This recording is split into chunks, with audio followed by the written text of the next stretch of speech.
Welcome back, Game of Thrones fans, to this channel's rewrite of the Battle of Winterfell. If you haven't checked out the first 3 videos in this series, I would highly recommend you go do that before watching this one. I will leave links in the description below. Today we will be focused on the climax edits, the moments in the episode where the tensions and risks are the highest.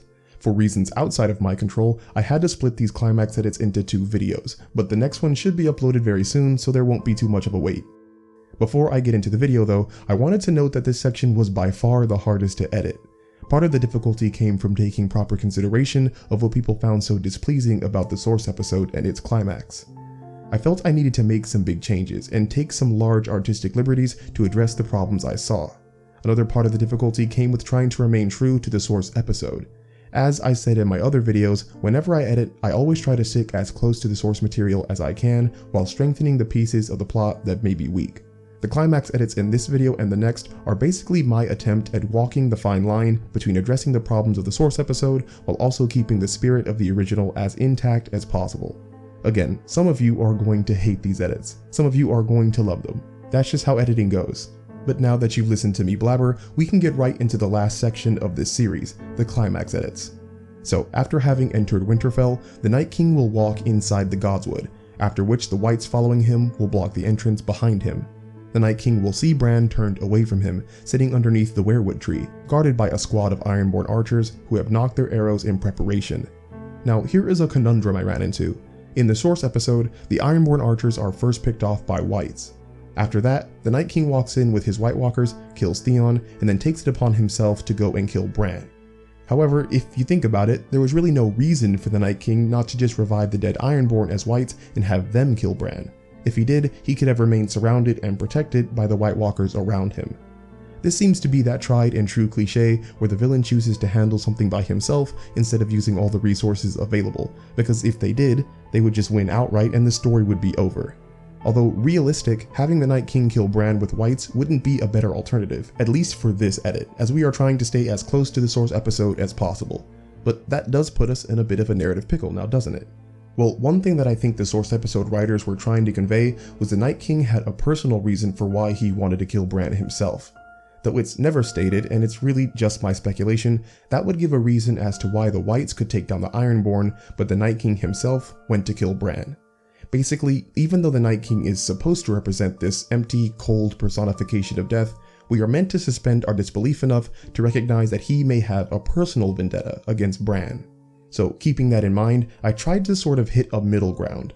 The climax edits for this video will have the Night King enter the Godswood, be met by the Ironborn archers surrounding Bran, and then send forth Whites to engage them. The Ironborn will shoot the Whites dead, all the while trying to fix a clean shot on the Night King, but never getting enough time to line something up.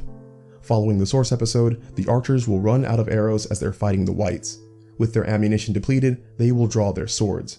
When this happens, the Night King will take his own blade into hand and engage the remaining Ironborn. The Night King will slice down the Ironborn one by one. If I remember correctly, this will be the first time the Night King is in active combat, and I thought it would be really appropriate for him to take down multiple combatants in battle like other legendary figures such as Arthur Dayne and Barristan Selmy. After the Night King is finished slaying Ironborn extras 8 through 12, he will set his eyes on the only person that remains left in the Godswood, Bran, still seated right next to the trunk of the weirwood tree, facing away. The Night King will walk up to Bran with his weapon drawn, ready to cut him down, just as in the source episode. But instead of Arya dropping in like a Call of Duty care package, Jon Snow will appear from behind the weirwood tree and swing Longclaw at the Night King in a surprise attack. The Night King will react at the last possible moment to stop the blade, and then he and Jon will engage in combat. Now, if you've seen my last videos, you are probably a bit confused. At this point, Jon was supposed to be using Rhaegal to take our main group of fighters to face off against the White Walkers still far outside Winterfell. Well, that is where Bran comes in. After Jon surprise attacks the Night King, we will finally be given a front view of Bran in his wheelchair. His eyes are rolled back into his head. The next thing we would see is our main group of fighters, Jaime, Brienne, the Hound, Beric, Tormund, and Ed on the back of Rhaegal. When we see Rhaegal's face, his eyes will be rolled back into his head as well. Bran will have warged into the dragon and be personally taking our fighters to the White Walkers. So there are 2 big reasons that I chose to make this edit. Firstly, in the source episode, Bran was about as useful as nipples on a breastplate. I'm still holding out a bit of hope that he did something when warging into the Ravens, but as of now, it seemed like all he functioned as was bait.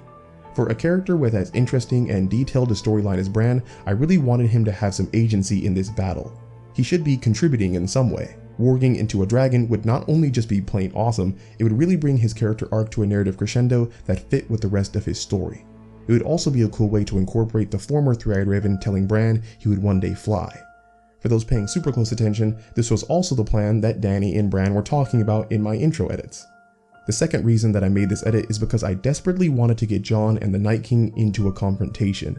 Having Bran take control of the dragon duties would free up Jon to go to the Godswood and wait for the Night King to have the defining battle that his character arc has been building to for 8 seasons. Getting Jon and the Night King face to face was a top priority when working on this rewrite. But keep in mind, while Jon is dueling the Night King, the other characters are still knee-deep in their own problems as well.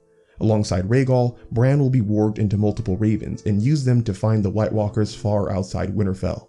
When he does locate them, Bran will use Rhaegal's fire to kill as many White Walkers as he can. The line of White Walkers will be scattered, causing their chanting to stop and the blizzard around to cease. Though Bran wants to stay and fight the White Walkers that remain, he recognizes the true enemy, the Night King, isn't there, so he lands and lets the fighters on his back onto the ground. After they've gotten off, Bran will fly Rhaegal back towards Winterfell.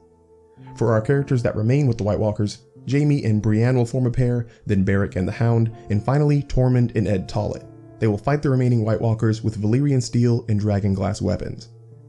This was another middle ground edit that I wanted to make. While watching the source episode, I couldn't tell which I was more disappointed by. The fact that we didn't see a single White Walker in combat, or that a bunch of our main characters were putzing around in no real danger because the zombies were just giving them anger hickeys. A climactic confrontation with the White Walkers and having characters be in real consequential peril seemed to be core tenets of the narrative. Having our fighters engage the White Walkers accomplishes a few things. First, it's just cool. Second, it gives something narratively significant for them to do. And third, it puts them in a situation of true danger. If I wanted to kill off any number of the characters, I would be totally justified, because there is no greater threat in the show than the White Walkers. While the source episode has nearly all of our main cast living, which therefore will be reflected in these edits, this new direct confrontation with the White Walkers reflects a scenario where we bloodthirsty fans can see all the death we desire. And with that said, we are finished up with the first part of our Climax edits. Keep a lookout for the next and final video of the series if you want to see my edits for the very end. As always, it was a pleasure, and I will talk to you all again very soon.